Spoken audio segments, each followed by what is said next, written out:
바른정당과 분당이 이루어지고 난 다음에 우리 당이 상당히 위기에 처했습니다. 그 상황에서 우리 당이 새롭게 우리 당을 이끌어 나갈 좋은 당협위원장들을 모시기 위해서 최선을 다했습니다. 그런 가운데 혜성처럼 나타난 새로운 별이 한 분 계십니다. 이분의 경력, 전력 이야기 들어보시면 깜짝 놀랄 겁니다.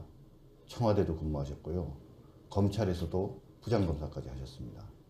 대한민국 최고의 기업 중에 하나인 GS건설에서 부사장까지 역임하시고 한마디로 대단하신 분이시죠. 이 정도 나이에 이 정도의 스펙을 가진 사람이 대한민국에 과연 있을까라고 저는 자신 있게 우리 시청자 여러분들께 말씀드리면서 우리 하용득 진주갑 당협위원장님 소개. 갑이 아니고. 죄송합니다. 진주을입니다. 진주을 당협위원장이신 우리 하용득 위원장님과 대화 나누도록 하겠습니다. 안녕하십니까? 예, 반갑습니다. 예, 오랜만입니다. 예. 제가 지금 앞에 간단하게 주요 양력 한 서너 가지를 말씀드렸는데 뭐 저는 너무 잘 알지만 우리 시청자 여러분들께서는 이 잘생기고 멋진 호남이 누구신지 궁금해하실 것 같습니다. 그래서 자기소개 좀 한번 부탁드립니다. 너무 거창하게 이야기를 해주셔서 좀 그렇습니다. 저는 자유한국당 진주을 당협위원장을 맡고 있는 하용득입니다. 제 이름을 한자로 좀 풀어드리면 좀 쉽게 알아들을 수 있을 것 같은데요. 제가 물화자, 용용자, 얻을 득을 씁니다. 물에서 용을 얻는다. 이거 범상치 않은 이름인 것 같습니다. 그런데 요즘 그 사다리가 뭐 무너져가지고 요는 게 잘 안 논다고 그러는데 저 친구들은 제 이름을 풀면서 개천에서 용났다 이런 이야기를 합니다. 하는 뭐 진주 남강 말씀하시는 거 아니에요? 강이라는 게 원래 아주 이게 개천이 아니고 큰 강을 예를 들면 항아 이런 걸 이야기를 하는데 어떻게 하다 보니까 친구들이 개천 하자로 만들어 버렸어요. 그렇습니까? 아주 좋은 친구들인 것 같습니다. 다른 쪽 경력도 말씀해 주시죠. 저는 고향이 경상남도 진주입니다. 진주시고요. 진고 나오셨겠네요. 예, 진주고등학교 나왔습니다. 진주 와 보셨습니까? 저는 거기서 태어났습니다. 그래요? 아이고 반갑네요. 저희 어머니도 하십니다. 그렇습니까? 예. 거기 진주 그럼 잘 아시면 진주 가면 복내동이라고 달동네가 있습니다. 제가 거기서 태어나고 자라고 쭉 하다가 제가 76년도에 서울 대학 오면서 고대 졸업하셨죠? 예. 어떻게 그걸 잘 아시나요? 제가 모르는 게 어딨어요. 한쪽 손에 이제 이불 보따리 하나 들고 한쪽에는 이제 책가방 하나 들고 거기 이제 야간 열차를 타고 이제 제가 태어나가지고 처음으로 서울로 올라왔습니다. 이제 대학 생활하면서도 여러 가지 이제 촌에서 왔으니까 여러 가지 뭐 어려움도 많았고 그 가운데에서 사법시험도 합격하시고 행정고시도 합격하셨다는 소문이 있던데 맞습니까?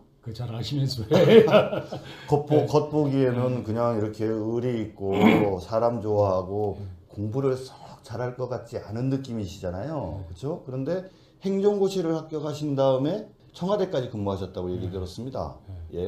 어떻게 양가 패스를 하고 청와대에 근무하시게 된 건지 한번 좀 말씀 좀 해보시죠. 제가 먼저 목민관을 해야 되겠다는 꿈이 있어가지고 먼저 행시를 이제 했고요. 그다음에 사법고시는 제가 워낙 가진 게 없으니까 백 하나 만들어야 되겠다 이런 생각으로 그러면서 이제 사법고시를 했습니다.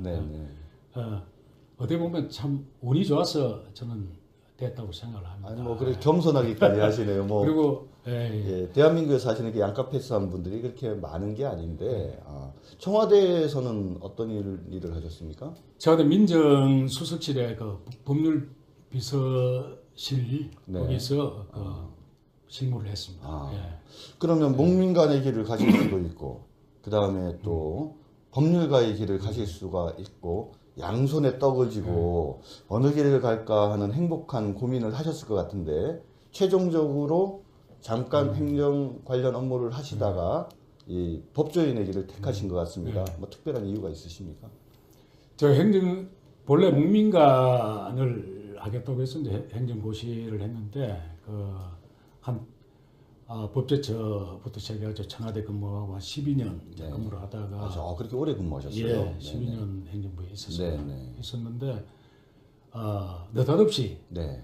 목민관을 가보려고 그랬는데 네. 지방자치제 한다고 그래서 그냥 무산되고 그때는 바로 임명직이었기 때문에 임명직이었던 지방자치단체가 군수, 시장 이런 그때는 자리가 갑자기 지방자치제가 실시되면서 못 가게 되셨네요. 그러면서 자연스럽게 검찰에 와서 네. 여러 가지 성격이나 뭐 역량이나 봐가지고 와서 근무를 하는 게 좋겠다. 네네. 그래서 그때 이제 변호사 쪽에서 네네. 1차로 영입을 했습니다. 잠깐 변호사 생활 하시다가 바로 이제 검사 생활을 시작하신 거죠? 변호사를 거의 못했죠. 그럼 거의 마치자마자. 그거는 혹시 백 쓰셔가지고 바로 이렇게 사법부로 검찰로 넘어오려고 이렇게 어디다가 백 쓰신 거 아니에요? 전혀 그런 거 없습니다. 예, 세상이 원래 뭐 능력 있는 사람도 중요하지만 참 운 좋은 사람을 못 따라간다 그러는데 예상했던 목민간의 길이 지방자치제 실시 때문에 좀 막히자 다시 검찰로 왔는데 거의 시간 텀 없이 변호사 자격 잠깐 땄다가 바로 넘어오신 거네요. 그러니까. 그리고 검찰에서도 제법 오래 근무하셨죠. 얼마 정도 근무하셨어요? 검찰에 한 10년 정도 있었습니다. 10년 정도요.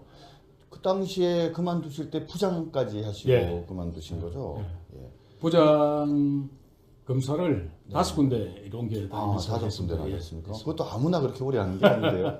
뭐 사실 저도 이제 검찰에 있을 때 우리 하영덕 위원장님을 잘 알고 있었지만 뭐 내부에서 정말 후배와 직원들로부터 신망이 높으신 분이라서 우리 검찰 조직을 잘 이끌어 주기를 바랬던 분인 것 같은데 어느 날 갑자기 그만두셔서 깜짝 놀랐어요. 근데 그만두신 것도 깜짝 놀랐지만 가신 것도 깜짝 놀랐는데 어디 뭐 대기업에 가셔가지고 또 뭐 상당히 중요한 일들을 하셨다고 얘기를 들었거든요. 뭐 그렇게 결심하게 된 계기가 있으면 한번 말씀해 주시기 바랍니다. 제가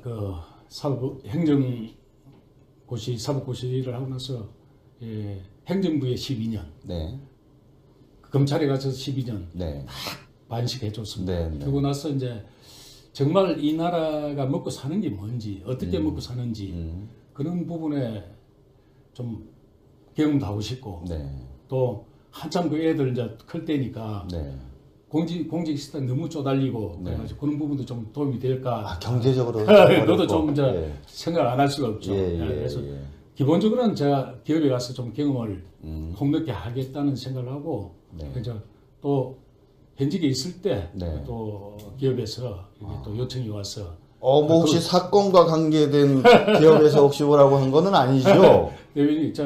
대변인께서 계속 그쪽으로 몰아가시면 전혀 그런 건 없습니다. 왜냐하면 아까도 조남을 말씀하셨지만은 물에서 용을 얻는 분이시기 때문에 개인적으로는 뭐 아주 우리 자유한국당에서 승승장구 해나가실 분이지만 달리 보면 국가적인 관점에서는 중요한 지도자가 되실 수 있는 분인데 혹시라도 만에 하나 검찰을 그만두면서 뭔가 문제가 있으면 안 되잖아요. 왜냐하면 요 최근에 국방부 장관 후보자가 그런 비슷한 의혹 때문에 고초를 겪고 있기 때문에 혹시라도 나중에 이제 청문회 하실 때 문제가 될까 싶어서 미리 여쭤봤습니다. 그런 거 전혀 아니라고 합니다. 그래서 가신 곳이 GS건설인가요? 예, 그렇습니다. 거기서 뭐 처음에 부사장을 바로 하라고 하는데도 당신이 스스로 몸을 낮춰서 전무 생활을 한 1년여, 2년 하시다가 부사장으로서 또 상당 기간 근무하셨는데 거긴 또 몇 년 근무하셨습니까?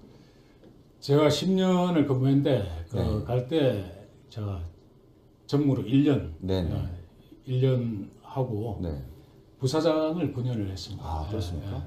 뭐 좀 지난 얘기지만 저희 주변 사람들은 그 얘기 듣고 웃었어요. 아니 부사장을 준다 그러는데도 스스로 몸을 낮춰서 전무를 1년 하겠다. 그 이유가 뭐냐 이렇게 물어봤더니 내가 기업도 모르는데 처음부터 부사장하면 안 된다. 이거 너무 겸손한 거 아니에요? 겸손한 게 아니고 뭘 알아야 또 좀 익숙해져야 제가 제 역할을 할 수 있고 또 제가 검찰에서 갔는데 또 기대도 있을 거 아닙니까? 이런 사람이 뭐 이 정도 어떻게 보면 우리 검찰에 대한 또 믿음 그 정도의 어떤 역량을 좀 갖춰서 네네. 제가 제 일을 제대로 해야 되겠다. 아. 그래서 직급은 계속 높으면 네. 네. 제대로 일도 못하고 그러면 아. 어떻게 보겠습니까? 예, 예. 그런 부분에 제가 좀 예. 부사장 안 줘도 좋습니다. 예. 그렇게 이야기했습니다. 확실히 이런 부분들이 우리 하용덕 위원장님을 빛나게 하는 멋진 모습인 것 같습니다.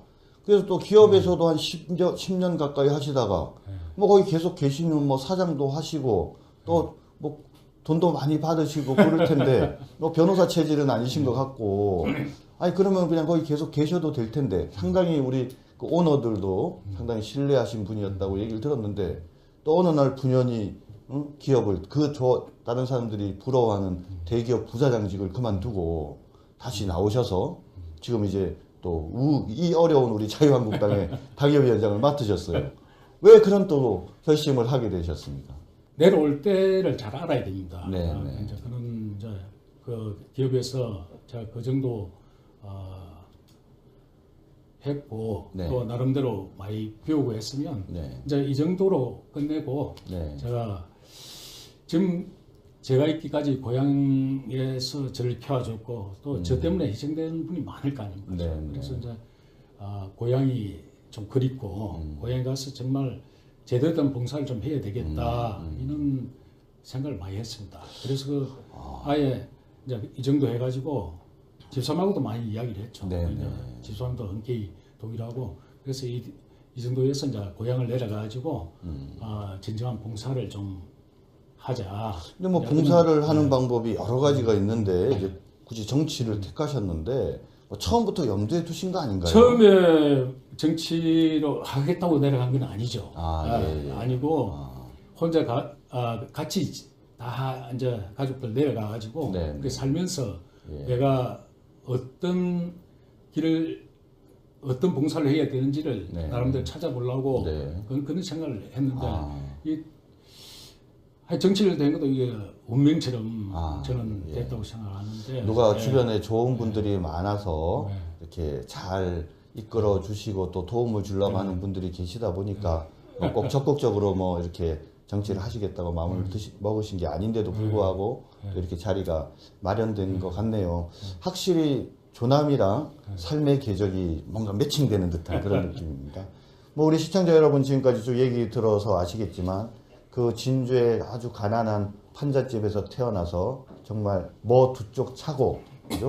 군대에 진학을 해서 행정고시, 사법고시 다 합격해서 행정관료로도 12년 그리고 검사로서도 12년 그리고 누구도 부러워하는 대기업의 부사장으로서도 10년 가까운 그런 어떤 경력들을 갖추고 이제 고향으로 갔다가 주변 많은 분들이 관심과 또 도움 덕분에 또 요청 때문에 이 어려운 어떤 우리 자유한국당의 당협위원장을 맡아서 정치의 길로 들어왔습니다. 이 정도 삶의 궤적이면 지난 바른정당이 분당이 되고 난 이후에 우리가 새롭게 모신 그 수많은 훌륭한 당협위원장님 분들 중에 궁계 일학이라고 감히 말씀드릴 수 있지 않을까 싶습니다.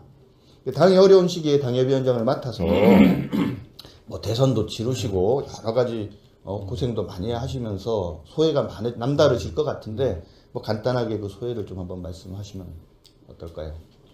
참 이번 대선을 통해서 많이 배웠습니다. 네. 이게 난생 처음 하는 일이 돼가지고 네. 정말 힘들었습니다. 네, 네. 또 힘든 만큼 많이 배우고 네.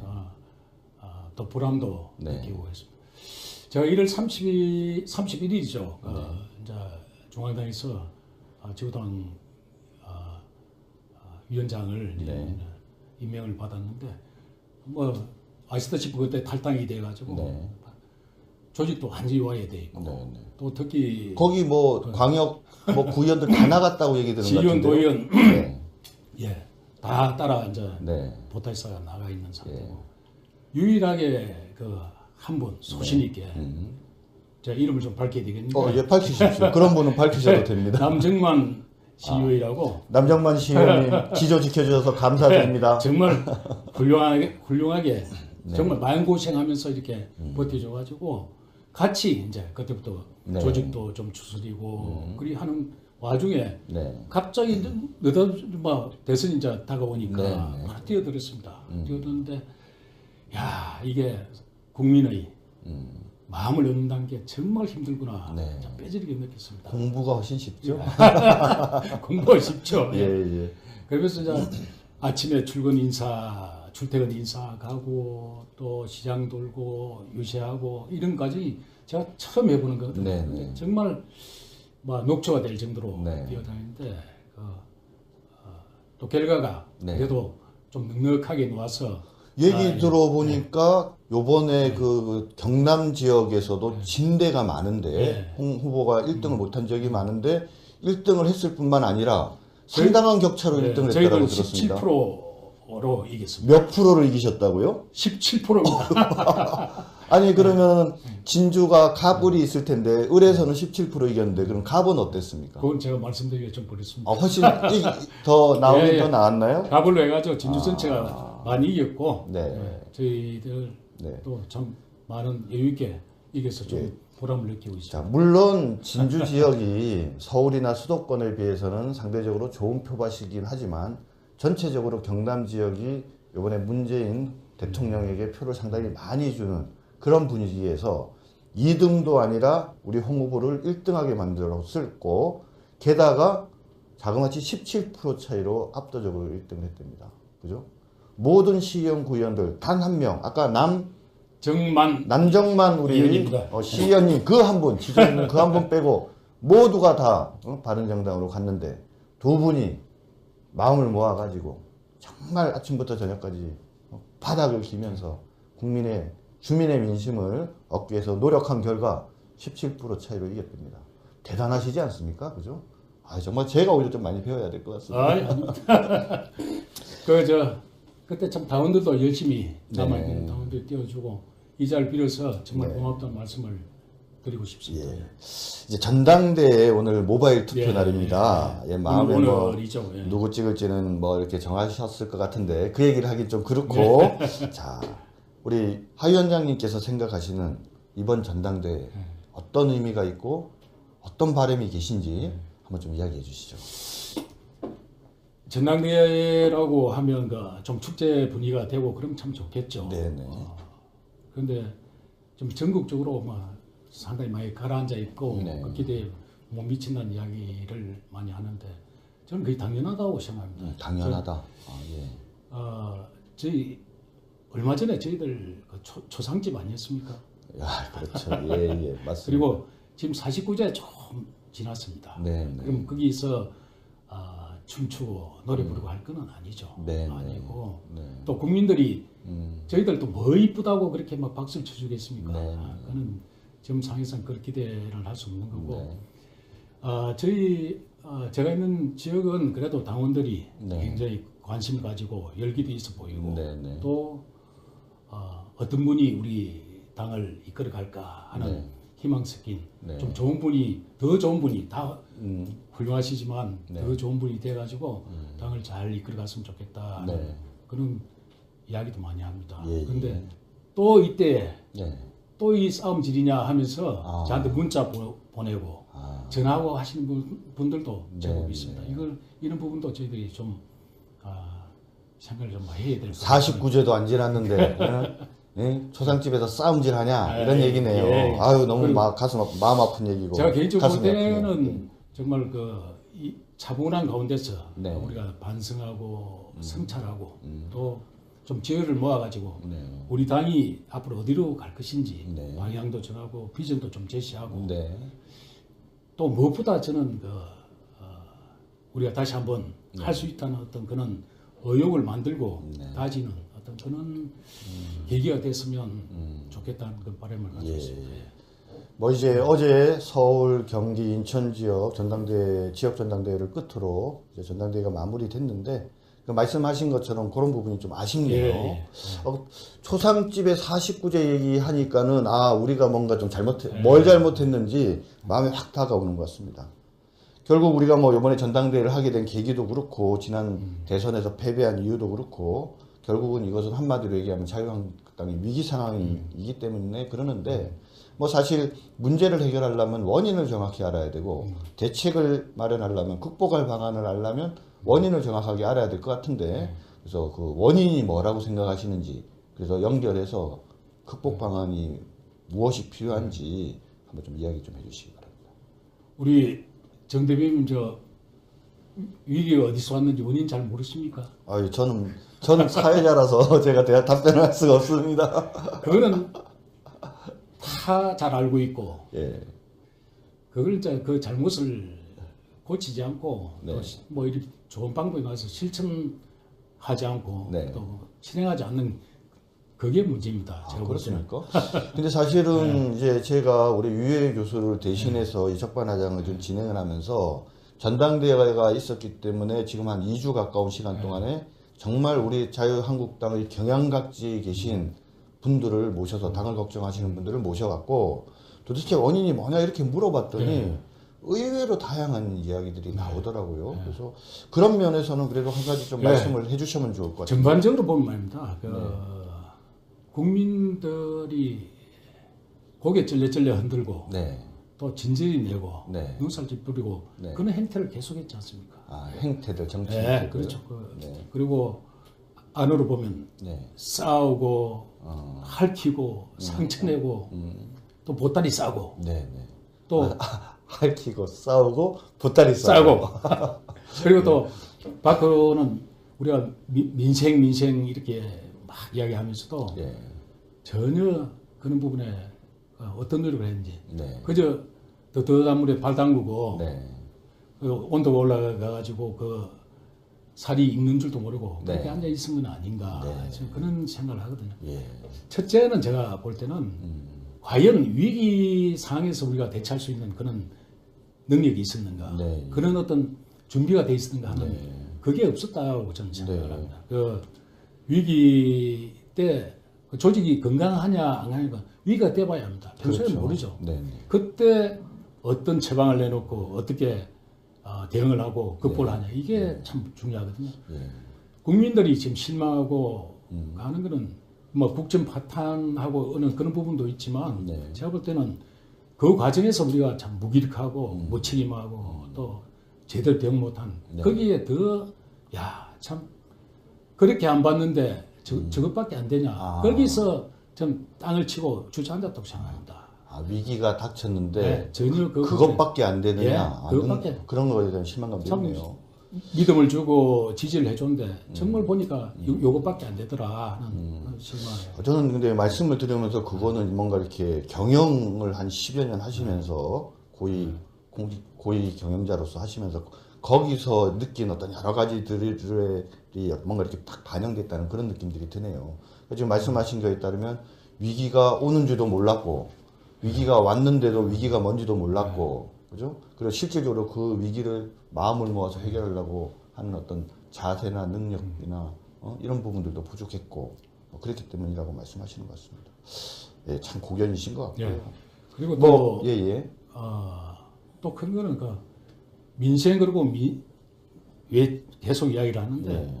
과연 국민의 마음을 얻으려고 어떤 노력을 했는지 네.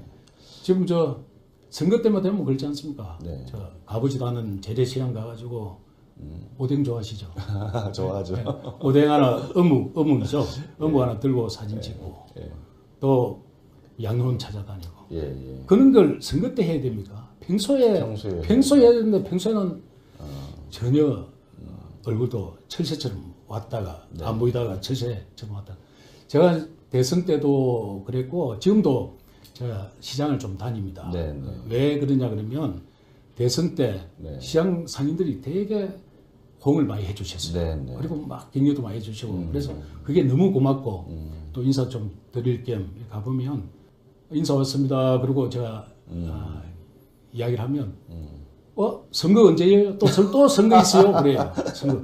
참 이상한 눈으로 보면서 원래 그래 왔으니까요. 또 선거 있냐고. 그래서 그게 아니고 제가 그만 인사 왔습니다. 그러면 참 희한하다는 눈으로 보면서도 참 반가워합니다. 근데 다 선거 때만 되면 오는데 왜 지금 왔냐는 그런 투입니다. 그래서 우리가 그런 부분도 평소에 해야 될 부분을 전혀 안 하고 있는 어떤 그런 부분이 아닌가. 그러니까 민생을 말하면서 평소에 챙겨야 되는데 선거 때만 민생을 얘기하고 막상 또 선거 국면에 들어가면은 민생을 위한 실천 방안들을 제대로 내놓는 게 아니라 무슨 자꾸 안보 프레임을 가지고 공격을 하려고만 한다. 뭐 그런 비판이 많이 있는 것 같아요. 한 가지만 더 네, 말씀해 주십시오. 이번 월요일 날, 지난 월요일 날 가서 이제 제가 시장에 가서 네.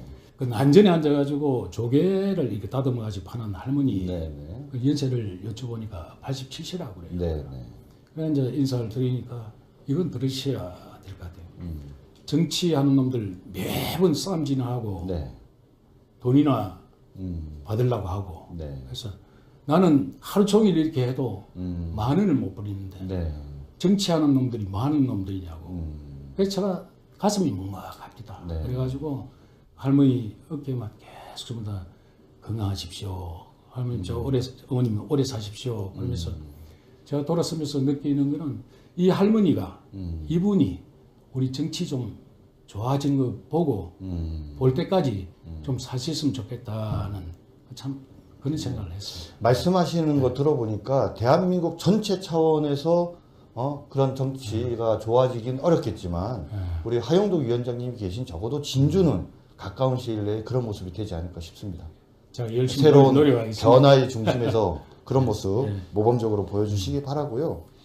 경남 지역 민심도 사실은 예전 같지 않은 것 같아요. 그러다 보면 뭐 여러 가지 어려움도 많고 고민도 많으실 것 같은데 앞으로 이 경남 지역 민심 제대로 다시 되돌리려면 우리가 어떤 노력을 해야 된다고 생각하십니까? 정 대표님께서 뭐 정확히 문제 지적하시네요. 경남 지역은 옛날 뭐 텃밭이고 나성이고 별 걱정 안 하셨죠. 네. 항상 수도권만 신경 쓰면 된다고 그랬는데 지금은 판도가 영 달라졌습니다. 분위기도 그렇고 지금은 옛날처럼 이렇게 생각하다가는 낭패당합니다.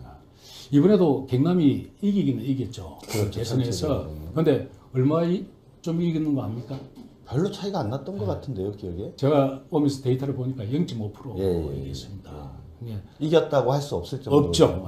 없을 정도로 이렇게 되는데 특히 이제 김해, 양산 뭐 이런 부분은 거의 뭐 더블 스코어로 우리가 지고 하는 지금 상당히 심각합니다. 근데 어떻게 이 부분을 가야 되냐? 결국은 아까 문제점 이야기했던 그런 부분에 대해서 정말 정치인 한 사람 한 사람이 생각이 바뀌고 또 정말 실질적인 민심을 생각을 하고 이렇게 평소에 이렇게 민생을 챙기고 하는 그런 진정성이 없으면 경남이라고 해서 좀 뭐 안심하고 그래야 할 상황은 아니라고 생각합니다.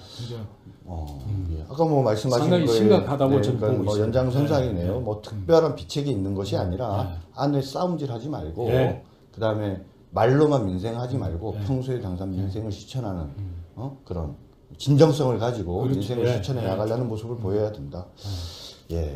저는 오늘 우리 하용득 위원장님 말씀을 들으면서 말씀을 화려하게 하시지는 않지만 한 말씀 한 말씀 속에 들어있는 정말 진정성과 그동안 화려한 경력에 의한 그 경험에서 묻어나는 어떤 그런 깊이를 느끼는 것 같습니다. 말씀하신 것처럼 진짜 이번 전당대회를 계기로 우리 더 이상 싸우지 말고 단합해서 정말 국민을 중심에 두고 진정성 있게 민생 정치를 향해서 나가는 것이 우리 자유한국당이 살 길이다라는 우리 하용득 위원장님의 말씀을 실천할 필요가 있을 것 같습니다. 우리 하용득 위원장님 정말 조남대로 결국은 많은 좋은 화려한 경력을 돌고 돌아서 어떻게 보면 우리 하 위원장님이 계셔야 될 곳에 이제 드디어 오신 것 같은데 한 10년, 12년 걸리신 것 같습니다. 앞으로 10년, 길면 한 12년 안에 정말 물에서 용을 얻는 그런 멋진 모습 보여주시고요. 또 그거는 개인을 위해서가 아니라 우리 위기에 처한 우리 보수 우파와 자유한국당을 지키기 위해서 우리 하 위원장님이 반드시 해야 하는 사명 같은 것이니까 제대로 해주실 거죠? 그렇죠. 열심히 하고 정말 미랄이 되도록 하겠습니다. 우리 하 위원장님께서 지금 약속하셨습니다. 요 화면 잘 보관해 두시고 혹시라도 만에 하나 당신께서 좀 용기를 잃거나 또 힘들어 하실 때 이 화면 보내주시면서 힘내라고 많이 격려해 주시기 바랍니다. 오늘 귀한 시간 감사드립니다. 예, 고맙습니다. 검찰에 와서 네. 여러 가지 성격이나 뭐 역량이나 봐가지고 네, 네. 와서 근무를 하는 게 좋겠다. 네, 그래서 네. 그때 이제 변호사 쪽에서 네, 네. 1차로 영입을 했습니다. 잠깐 변호사 네. 생활 하시다가 네. 바로 이제 검사 생활을 시작하신 거죠? 변호사를 거의 못했죠. 그럼 거의 마치자마자. 예, 예. 그거는 혹시 백 쓰셔가지고 바로 이렇게 사법부로 검찰로 넘어오려고 이렇게 어디다가 백 쓰신 거 아니에요? 전혀 그런 거 없습니다. 예, 세상이 원래 뭐 능력 있는 사람도 중요하지만 참 운 좋은 사람을 못 따라간다 그러는데 예상했던 목민 간의 길이 그 지방자치제 실시 때문에 좀 막히자 다시 검찰로 왔는데 거의 시간 텀 없이 변호사 자격 잠깐 땄다가 바로 넘어오신 거네요. 그러니까. 그리고 검찰에서도 제법 오래 근무하셨죠. 얼마 정도 근무하셨어요? 검찰에 한 10년 정도 있었습니다. 10년 정도요. 그 당시에 그만두실 때 부장까지 하시고 예. 그만두신 거죠? 예. 부장 검사를 5군데 옮겨 다니면서 5군데 했습니다. 예. 하셨습니까? 그것도 아무나 그렇게 오래 하는 게 아닌데요. 뭐 사실 뭐 저도 이제 검찰에 있을 때 우리 하용덕 위원장님을 잘 알고 있었지만 뭐 내부에서 정말 후배와 직원들로부터 신망이 높으신 분이라서 우리 검찰 조직을 잘 이끌어 주기를 바랬던 분인 것 같은데 어느 날 갑자기 그만두셔서 깜짝 놀랐어요. 근데 그만두신 것도 깜짝 놀랐지만 가신 것도 깜짝 놀랐는데 어디 뭐 대기업에 가셔가지고 또 뭐 상당히 중요한 일들을 하셨다고 얘기를 들었거든요. 뭐 그렇게 결심하게 된 계기가 있으면 한번 말씀해 주시기 바랍니다. 제가 그 사법고시를 하고 나서 행정부에 12년, 네, 검찰에 가서 12년 네, 반식했죠. 들리는 것 같습니다. 그런데 요즘 그 사다리가 뭐 무너져 가지고 네, 요런 게 잘 안 논다고 그러는데 네, 저 친구들은 제 이름을 풀면서 네, 개천에서 네. 용났다 이런 이야기를 합니다. 하는 그 진주 남강 말씀하시는 거 아니에요? 강이라는 게 본래 아주 이게 개천이 아니고 큰 강을 예를 들면 항아 이런 걸 이야기를 하는데 어떻게 하다 보니까 친구들이 개천 하자로 만들어 버렸어요. 아, 그렇습니까? 아주 좋은 친구들인 것 같습니다. 그 다른 쪽 경력도 말씀해 주시죠. 예. 저는 고향이 경상남도 진주입니다. 진주시고요. 진고 나오셨겠네요. 예, 진주고등학교 나왔습니다. 네. 진주 와 보셨습니까? 아유, 저는 거기서 태어났습니다. 아, 그래요? 아이고, 반갑네요. 저희 어머니도 하십니다. 야, 그렇습니까? 예. 거기 진주, 그럼 잘 아시면 진주 가면 봉내동이라고 예. 달동네가 있습니다. 아, 예. 제가 거기서 태어나고 네. 자라고 네. 쭉 하다가 네. 제가 76년도에 네. 서울 이제 대학 오면서 네, 고대 졸업하셨죠? 예. 예, 예, 예. 어떻게 그걸 잘 아시죠? 아니, 제가 모르는 게 어딨어요? 한쪽 손에 이제 이불 보따리 하나 들고 네. 한쪽에는 이제 책가방 하나 들고 예, 예. 그게 이제 야간 열차를 타고 이제 제가 태어나 가지고 처음으로 네, 네. 서울로 올라왔습니다. 예, 예. 이제 대학 생활하면서도 여러 가지 이제 촌에서 왔으니까 네. 여러 가지 뭐 어려움도 많았고 예. 그래서 그 가운데에서 사법시험도 합격하시고 행정고시도 합격하셨다는 소문이 있던데 맞습니까? 그 잘 아시면서 겉보기에는 그냥 이렇게 의리 있고 바른정당과 분당이 이루어지고 난 다음에 우리 당이 상당히 위기에 처했습니다. 그 상황에서 우리 당이 새롭게 우리 당을 이끌어 나갈 좋은 당협위원장들을 모시기 위해서 최선을 다했습니다. 그런 가운데 혜성처럼 나타난 새로운 별이 한 분 계십니다. 이분의 경력, 전력 이야기 들어보시면 깜짝 놀랄 겁니다. 청와대도 근무하셨고요. 검찰에서도 부장검사까지 하셨습니다. 대한민국 최고의 기업 중에 하나인 GS건설에서 부사장까지 역임하시고 한마디로 대단하신 분이시죠. 이 정도 나이에 이 정도의 스펙을 가진 사람이 대한민국에 과연 있을까라고 저는 자신 있게 우리 시청자 여러분들께 말씀드리면서 우리 하용득 진주갑 당협위원장님 소개. 갑이 아니고 죄송합니다. 진주을입니다. 진주을 당협위원장이신 우리 하용득 위원장님과 대화 나누도록 하겠습니다. 안녕하십니까? 예, 반갑습니다. 예, 오랜만입니다. 예.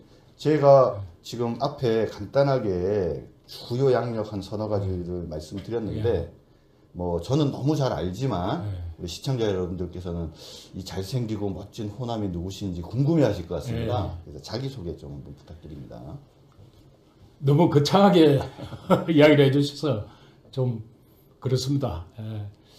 저는 자유한국당 진주월 당협위원장을 맡고 있는 하용덕입니다. 제 이름을 한자로 좀 풀어드리면 좀 쉽게 알아들을 수 있을 것 같은데요. 제가 무라자, 용용자, 얻을 덕을 씁니다. 물에서 용을 얻는다. 이거 범상치 않은. 그러고 나서 이제 정말 이 나라가 먹고 사는 게 뭔지, 어떻게 먹고 사는지 그런 부분에 좀 경험도 하고 싶고 또 한참 그 애들 이제 클 때니까 공직 시스템 너무 쪼달리고 그래가지고 그런 부분도 좀 도움이 될까. 경제적으로 그것도 좀 이제 생각 안 할 수가 없죠. 그래서 기본적으로는 제가 기업에 가서 좀 경험을 폭넓게 하겠다는 생각을 하고 그래서 또 현직에 있을 때 또 기업에서 이게 또 요청이 와서 뭐 혹시 사건과 관계된 기업에서 혹시 뭐라고 한 거는 아니죠? 대변인께서 계속 그쪽으로 몰아가시면 전혀 그런 건 없습니다. 왜냐하면 아까도 조남을 말씀하셨지만은 물에서 용을 얻는 분이시기 때문에 개인적으로는 뭐 아주 우리 자유한국당에서 승승장구 해나가실 분이지만 달리 보면 국가적인 관점에서는 중요한 지도자가 되실 수 있는 분인데 혹시라도 만에 하나 검찰을 그만두면서 뭔가 문제가 있으면 안 되잖아요. 왜냐하면 요 최근에 국방부 장관 후보자가 그런 비슷한 의혹 때문에 고초를 겪고 있기 때문에 혹시라도 나중에 이제 청문회 하실 때 문제가 될까 싶어서 미리 여쭤봤습니다. 그런 거 전혀 아니라고 합니다.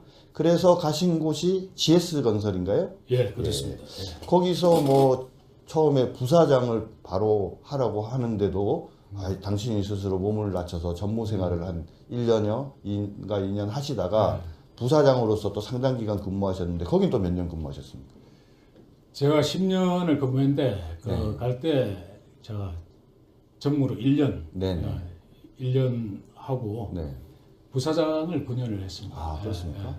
뭐 좀 지난 얘기지만 저희 주변 사람들은 그 얘기 듣고 웃었어요. 아니 사람 좋아하고 공부를 썩 잘할 것 같지 않은 느낌이시잖아요. 그렇죠? 그런데 행정고시를 합격하신 다음에 청와대까지 근무하셨다고 얘기 들었습니다. 뭐 어떻게 그 양가 패스를 하고 청와대에 근무하시게 된 건지 한번 좀 말씀 좀 해보시죠. 제가 먼저 목민관을 해야 되겠다는 꿈이 있어가지고 먼저 행시를 이제 했고요. 그다음에 사법고시는 제가 워낙 가진 게 없으니까 백 하나 만들어야 되겠다 이런 생각으로 그러면서 이제 사법고시를 했습니다. 어떻게 보면 참 운이 좋아서 저는 됐다고 생각을 합니다. 아니 뭐 그래 겸손하기까지 하시네요. 뭐 그리고 대한민국에 사시는 게 양가 패스한 분들이 그렇게 많은 게 아닌데 청와대에서는 어떤 일을 하셨습니까? 청와대 민정수석실에 그 법률비서실 거기서 실무를 했습니다. 그러면 목민관의 길을 가실 수도 있고 그 다음에 또 법률가의 길을 가실 수가 있고 양손에 떡을 쥐고 어느 길을 갈까 하는 행복한 고민을 하셨을 것 같은데 최종적으로 잠깐 행정 관련 업무를 하시다가 이 법조인의 길을 택하신 것 같습니다. 뭐 특별한 이유가 있으십니까? 저 본래 목민관을 하겠다고 해서 이제 행정고시를 했는데 법제처부터 시작해서 청와대 근무하고 한 12년 근무를 하다가 그렇게 오래 근무하셨어요? 예, 12년 행정부에 있었는데 느닷없이 목민관을 가보려고 그랬는데 지방자치제 한다고 그래서 그냥 무산되고 그때는 바로 임명직이었기 때문에 임명직이었던 지방자치단체가 군수, 시장 이런 자리가 갑자기 지방자치제가 실시되면서 못 가게 되셨네요. 그러면서 자연스럽게